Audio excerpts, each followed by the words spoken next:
মধ্যপ্রাচ্যের আকাশে আবারও আগুনের লেলিহান শিখা। চতুর্থ দিনের মাথায় নতুন করে আরও ৩টি মার্কিন স্থাপনায় হামলার দাবি তুলেছে ইরান।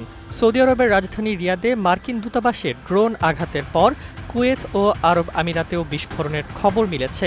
ওয়াশিংটনের কপালে ভাঁজ আরও গভীর।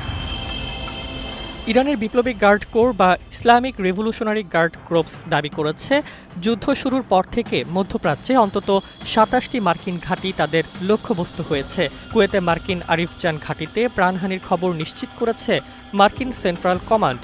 যদিও প্রকৃত ক্ষয়ক্ষতির পরিমাণ নিয়ে এখনও স্পষ্ট কিছু বলছে না যুক্তরাষ্ট্র। সমালোচকদের প্রশ্ন, কেন এই নীরবতা? বিশ্বের নানা প্রান্ত থেকে রেমিটেন্স লেনদেনে নগদ নিয়ে এলো হার না মানা হার অফার। সর্বনিম্ন ১০,০০০ টাকার রেমিটেন্স নগদে পাঠালে স্বর্ণের হার জেতার সুযোগ। এদিকে ওয়াশিংটনের প্রেস ব্রিফিংয়ে দৃশ্যত চাপে ছিলেন প্রেসিডেন্ট ডোনাল্ড ট্রাম্প। তার মুখে ছিল টেনশনের ছাপ, চেহারা ছিল বিধ্বস্ত। তিনি বলছেন, আমরা খুব ভালো করছি, কিন্তু পক্ষান্তরে তার চেহারায় ভেসে উঠেছিল ভিন্নতা। রাজনৈতিক বিশ্লেষকদের একাংশ বলছেন, বাস্তব চিত্র ভিন্ন।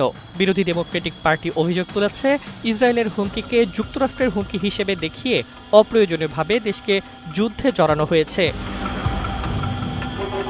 তেহরানও থামার কোনো ইঙ্গিত দিচ্ছে না। রাজধানী তেহরানে টানা হামলায় ধ্বংসস্তূপের নিচে চাপা পড়ছে ভবন, কাঁপছে শহর। ইরানের দাবি, তারা বহু বছর ধরেই এমন সংঘাতের প্রস্তুতি নিয়েছে। এক মার্কিন বিশ্লেষক মন্তব্য করেছেন, ইরান ২০ বছর ধরে গর্ত খুঁড়েছে, এখন সেই গর্তেই পড়ছে আমেরিকা। সংঘাত ছড়িয়ে পড়েছে উপসাগরীয় অঞ্চলেও।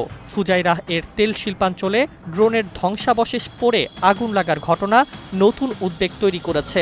হরমুজ প্রণালী দিয়ে জাহাজ চলাচল বন্ধের হুমকি বৈশ্বিক জ্বালানি বাজারে চাপ বাড়াচ্ছে। প্রশ্ন এখন একটাই, এই আগুন কোথায় গিয়ে থামবে?